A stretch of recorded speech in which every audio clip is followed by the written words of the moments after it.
Anyway, enough on that. I want to talk about groups a little bit. I've already given you one little bit of a definition. Now, we were talking yesterday, Nicole and Donna and I were talking yesterday about, the concerns, any concerns we have about AA. And I told them, and I tell you, my biggest concern is the proliferation of little one-dimensional meetings and the demise of well-structured, purposeful groups. That's my biggest concern. And we got a little publication that says Home Group Heartbeat of AA. And that's a good title because it is the heartbeat of AA by design. But keep that in mind, when I share a little bit about this, because it's, I think, a critical kind of an issue. What we're really talking about here is infrastructure. It's one thing for us to have nice little meetings and all that. Those are nice things. But what we're talking about is infrastructure. And I was thinking about that a little bit when we were driving up here. We were driving out of Seattle, and it looks like a zoo. It's just people running everywhere. It looks like bumper cars, but nobody's bumping. And that city works. It works. The infrastructure is reasonably in place. And so here's a hopeless morass of vehicles rushing around and angry people. And that infrastructure had us moving. They had buses that were going this way. They had an express lane for folks like us. And so a lot of things that are in the infrastructure makes that work pretty well.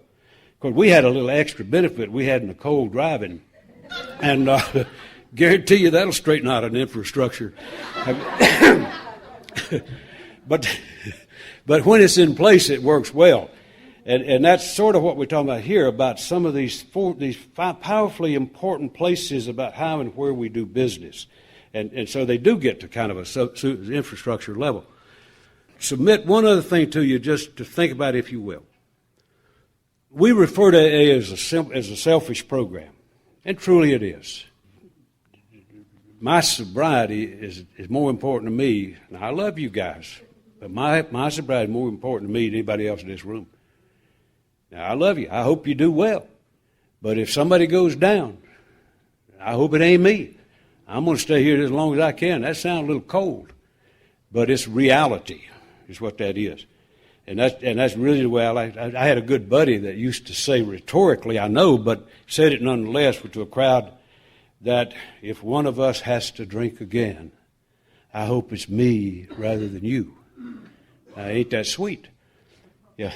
You won't find me saying that. No, I'm going to try to take care of the ground I'm standing on. I'll also help out where you're standing. But I guarantee you, it's nowadays. So it's deep down selfish. But it is a strange kind of selfishness. If you look, and I'm not doing the steps right now. Steve did a great job of visiting in that area. But if you look at our steps, I think there is a hugely important transition that occurs. And I think it occurs right about the place those promises are dropped in, where we get through with the hopeless and surrender and causes and conditions and start to get into straightening out the wreckage of the past. And then it says, before we're halfway through, look what'll start to happen. That's amazing stuff. And then my read, now it doesn't make it the same for everybody. My read is that from that point forward, this treatment of a self-centered condition takes a brand new direction. And it moves away from a focus on me to a focus on those around us. The 10th step is written as if it were all about inventory. I think that's the least important function of the 10th step. The way you read it, it sounds like it. But read a little more closely. Right in that whole sort of language that leads up to that, it says, of course we're working on ourselves. It's a given. But our real purpose is to fit ourselves to be of maximum service to God and those around us. 10 steps says, if we goof, what we're restored to is humanity. My God, we're going to goof. We're human. But that doesn't mean you don't go into Freudian analysis. My God, just straighten it out and move on. It says deal with it quickly and then shift your attention to somebody else. It's hard to treat a self-centered condition by concentrating on self. So it seemed to be an oxymoron. But anyway, what it says is to start shifting. And the little line in that chapter, I think, that says it all to me, it says, we've entered the world of the Spirit. Our function now is to grow in understanding and effectiveness. I don't think that means personal insight and awareness. I think that means to understand. Just like what we're talking about today, we're talking about systems and collision and all this thing. I think our job is to understand this and to try to reach through that stuff and make a difference where we can. My personal belief in that connection is that if I want to be of maximum service, and I do, if I want to be of maximum service, I have got to be willing to step out of my own shadow. And what I'm talking about, there's a lot that I can do personally. And I do. I do a lot of personal work. But my God, that's not the end of what I do. There is a big world out here. And there are opportunities to serve that just defy imagination. If I want to be of maximum service, I've got to learn to think bigger than just me. I really appreciated something my buddy said last night about his group. And I was listening to the wording because I think there was a real message in the wording. I hope you didn't make a Freudian slip and say it, but I think you meant it. When he was talking about that he might need to change his home group, what he said was radically different from a lot of what you hear that I need to go, I'm not getting what I need to go over here. He said, I'm not being of the service that I need to be in a group. I need to go. A group is where I do my work. It's not where I go to the feed bag. That's one part of it, but it's where I do my work. And if I'm not doing my work, I'm out of whack. It's a very important kind of thing. To have that dimension of getting out of my shadow, recognize my group is a tool. And I depend on that. I depend on my district. I depend on my area, my general service conference.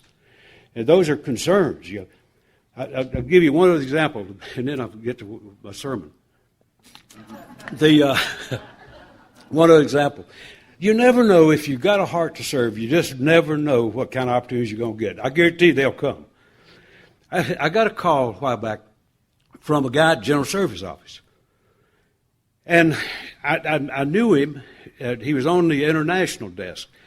And he said, Tom, I want to call you because I got a little situation you might be able to help in. And what it was, a man in Kenya, on the continent of Africa, a man in Kenya, he's sober, and he had a commitment. He wanted to get AA going in correctional facilities in Kenya.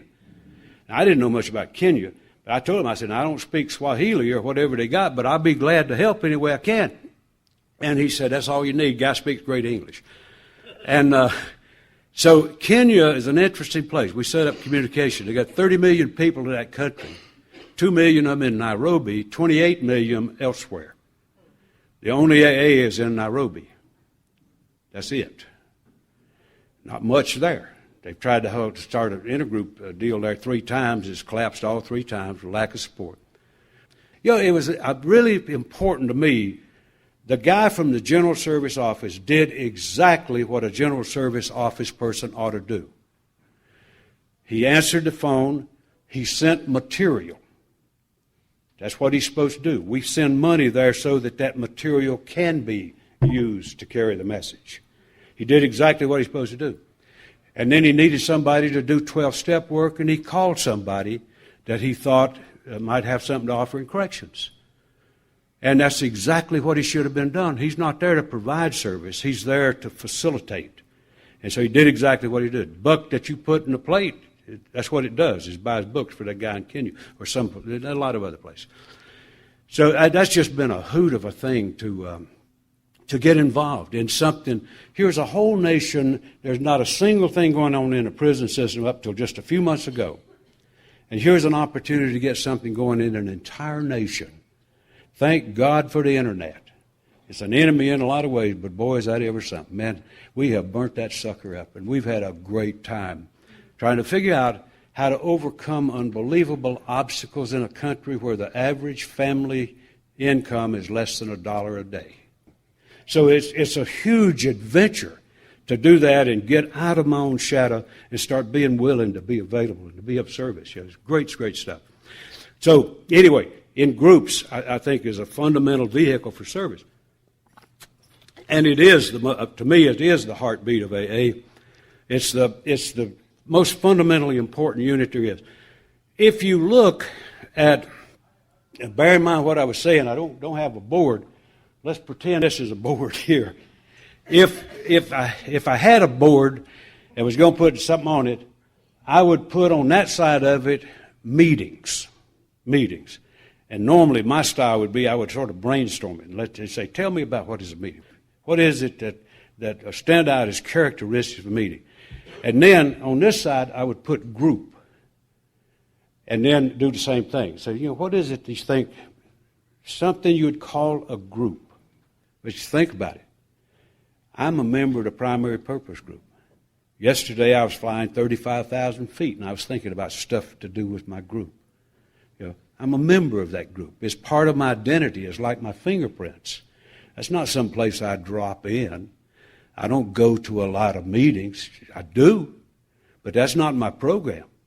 I've got a fundamental commitment to a group to which I belong. I flat belong there. I go there for the good stuff, and I'm there for the bad stuff. If there's trash to pick up, I'll pick that sucker up just as quick as anybody else. That's my group. It's where I belong. It's where I'm responsible. That's where I do my work. That's where I troll for drunks. I found one the other night. I swear. This guy, you could tell he was just as spooky as could be. He came in, he's just flinching, So I like to pounce on him. When I see fresh meat, I like to I don't want to sneak up on him. I just want to grab him. Well, he saw me coming. And the guy bolted out the door. Well, I went right behind him, And I thought later, I said, good God, man, look like the Keystone Cops of AA. I'm chasing him around the church where we met. And he's dodging in out of the bushes. I never did catch the boy. He was too fleet for me. But anyway, that's my group. That's what I like to do. So among other things, when you look at it, I'll just rattle off just a few things that come to mind for me when I think about what's a meeting. Very few officers, if any. Sometimes the officers are appointed the day of the meeting, or whatever time it is. They go, you chair, you got your lace. It doesn't encourage membership. It'd be like trying to set up a group at SeaTac. It's a moving entity. You just got people moving. And you don't have a sense of membership, it's just sort of meat. There's no real sense of belonging in that, not very rarely.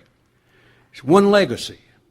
One legacy. There are three legacies in AA: unity, recovery, and service. In a typical meeting, and matter of fact, in most AA meetings, the one thing that happens in that is one legacy: recovery. It's all about me and my recovery. So it's kind of a one-dimensional thing. It's often unconnected to the fellowship. What I mean, we say GSR's most important job in AA, I subscribe to that. Because the GSR is what connects me to the fellowship of Alcoholics Anonymous. It's what expresses a group conscience. Without that, we're a gaggle of alcoholics sort of meeting in isolation. I don't think that's a powerful force in dealing with the things that we need to deal with. One reason these things are so hugely popular is they're almost no-brainers. You just show up, stay there for an hour, and leave. Nothing precedes it. Nothing follows it. Nothing. See what I'm talking about? The hour of the meeting is all there is. There ain't no more. Meeting. Service is rarely on the agenda. If it goes beyond who's going to empty the trash, it won't make the agenda. So service is rarely there. A little sense of belonging or membership. A group conscience. Group conscience, I think, is probably the most abused term in Alcoholics Anonymous. A group conscience is a dimension of prayerful consideration where we deal with issues that impact on our fundamental purpose. We trivialize that thing by calling it a meeting, where we're just talking about whether we're going to meet at Tuesday or Wednesday. They call it a group conscience. But a business meeting and a group conscience are two different things. And a group conscience would be very difficult to do in a meeting. limited vision and awareness. It's going to be pretty much narrow focus. Comfort and convenience is one of the other reasons they're so popular. It may be relatively harmless, but when you think about the substantial issues we're talking about, what does it have to do with other than one narrow dimension?